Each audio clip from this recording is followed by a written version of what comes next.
Evening, Chief. You back to see Mr. Yeah.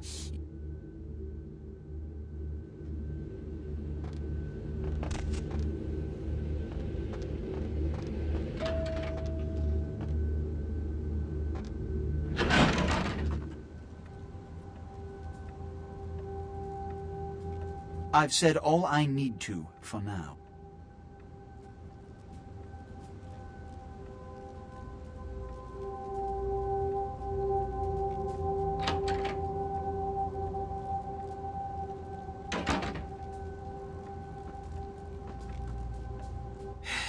I don't have time for a monologue.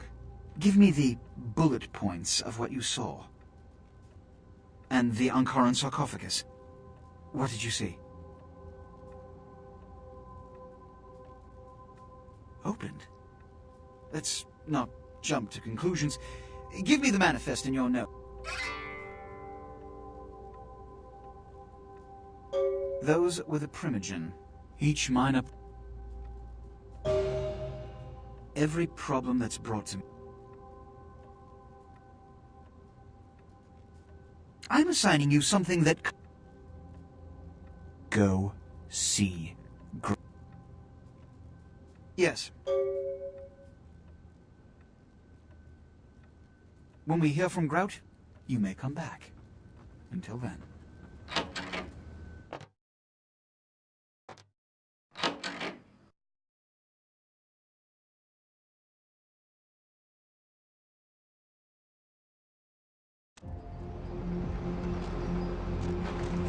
Going somewhere?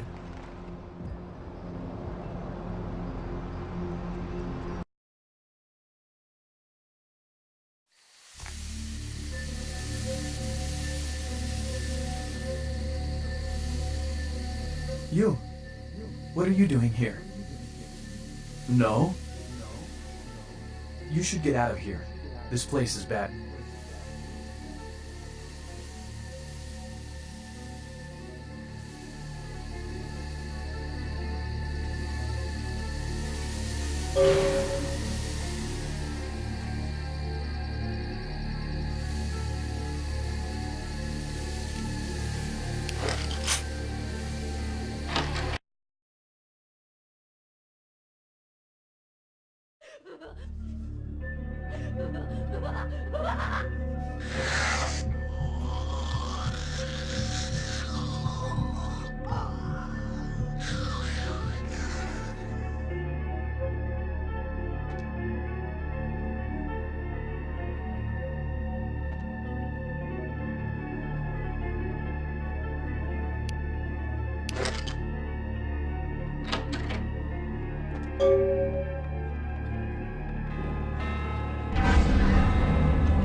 It is quite peculiar, the happenings I've been made to witness for my supernatural longevity. I am thinking of one unfortunate phenomenon in particular, of unique interest to my station, both as a professional and as a sufferer of this vampiric condition. It seems the stream of time has begun to erode the moorings of my chosen course of study, for the methodologies that gave birth to psychology are slowly disappearing. I find myself in an era that overlooks the physical component of psychological pathology time and again in favor of the sophistic practices of Freud. Phrenology, dactopintilism, and the rest of the old guard has fallen by the wayside, its champions all silenced in death, with my unique exception. Would that I could make my voice heard again, although it may be suspicious should I return to popular medical discourse 50 years after my apparent death. No, better that I continue my studies into the psychoses in secret. One day, may I hold up my own cure as validation of the methods I am confident no cure for my condition or that of my beloved wife lies within our figurative minds, waiting to be unlocked by the correct combination of memories recovered from our childhoods. And I'm most certain it has nothing to do with the relationship between myself, my parents, and my genitals. Sorry, Sigmund, but I choose to stay my course. In time, too, may your star disappear.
Often I reflect with great regret on the missed opportunity that was my infector. Had I been conscious after the attack, I could have stopped the orderlies from locking her in the roaming pen. What I would give for just one interview, a few simple questions of the plague-ridden woman who met her end. My studies proceed at a languid pace. I'm mired in a foul ennui as my wife's illness advances. My subjects grow restless without proper supervision, but I cannot pull myself back from this black depression. How many nights I've wasted now, gazing from the tower walk, pondering the frailty of existence.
After decades of solitary study into this affliction, I have learned that it is by no means mine alone.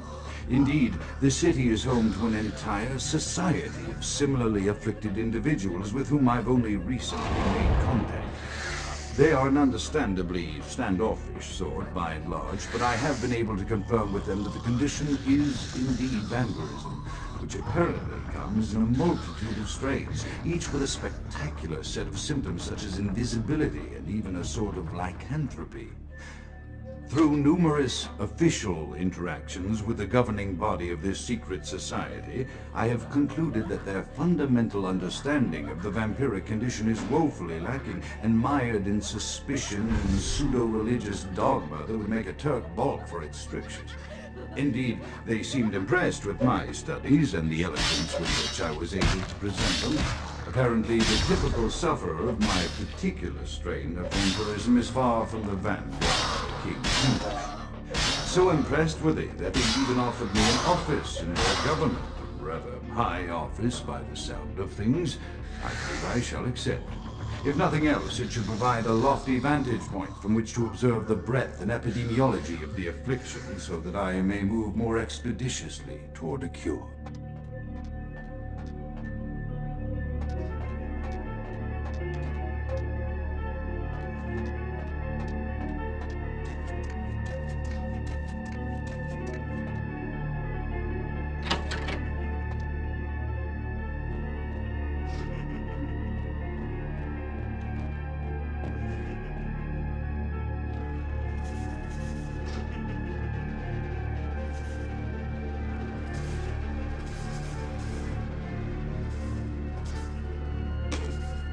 I have accepted the role of Primogen for Clan Malkavian, the dreadfully winsome label applied to the particular strain of vampirism I suffer, so named for some supposed vampire father figure of old.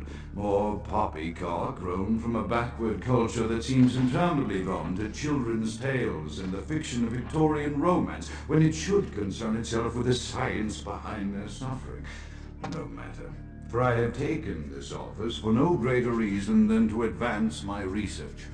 I must make mention, however, that even among my would-be peers in this governing body of vampires, the level of paranoia and superstition is frightening. Their intelligence is not the question, no, indeed. As they courted me for this appointment, I had to suspect that their overtures were hand-tailored to what must be my obvious infatuation with reason, for the devil would do well to have such honey-tongued tempters. Even so, I could not help but notice the dressing of language these vampire leaders chose for their siren song. Whether it is born of habit, from addressing their unwashed, ill-educated subjects, or from their own deep-seated beliefs, their linguistic flourishes belie a faith in superstition over the providence of empirical reason that must be an all-pervasive theme in this society of darkest night. Damn it all, now I'm doing it too.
As I expand my dealings with the vampire government, I have encountered a disturbing new symptom of this affliction. Frequently, in conversation, I will hear voices emanating from other vampires, voices that are not their own, but which seem to have insight into their lives beyond what I could gather from simple conversation. These voices seem to echo from deep within my fellow vampires, and I cannot be certain if this symptom belongs to my strain of illness or theirs, for the voices are various and inconsistent. I dare not mention this symptom to my vampiric peers, for they have proven themselves true predators to whom I could be loath to reveal any sign of weakness. Indeed, these voices have counseled me against confessing their presence, and until I can confirm their source, I will listen. The information the voices have given me ranges from curious to frightening. The latter case is especially true of one powerful vampire whose name I shall not commit to recording.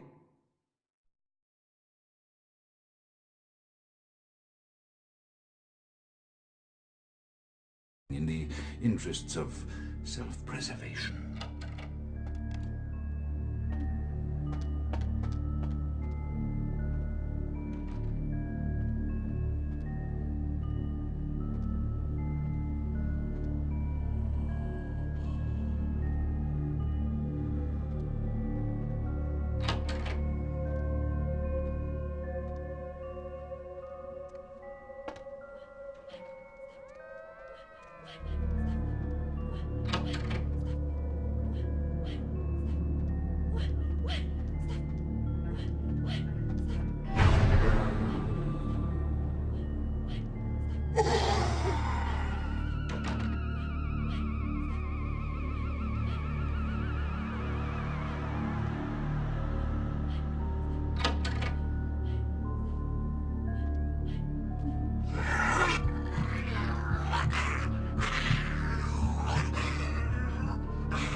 The voices have increased in frequency and direction of late.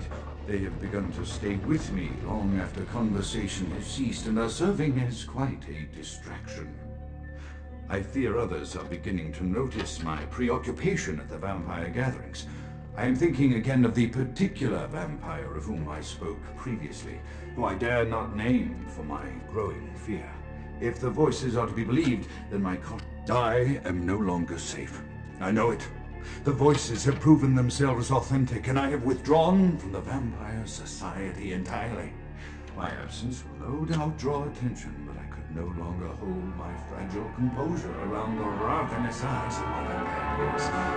Especially the voices compelled me to make what I fear is a Faustian bargain, but I had to, for their demands are constant and merciless. I have secluded myself within the mansion. I know he will strike out at me. He will go to any length to achieve his ambitions, and he knows that I know. I have taken precautions to protect my beloved wife. The cure will...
House is dead?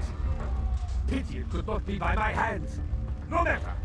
Soon your self-made kings and false prophets and all who bear the mark of the beast will be washed from the earth for the coming of the Lord.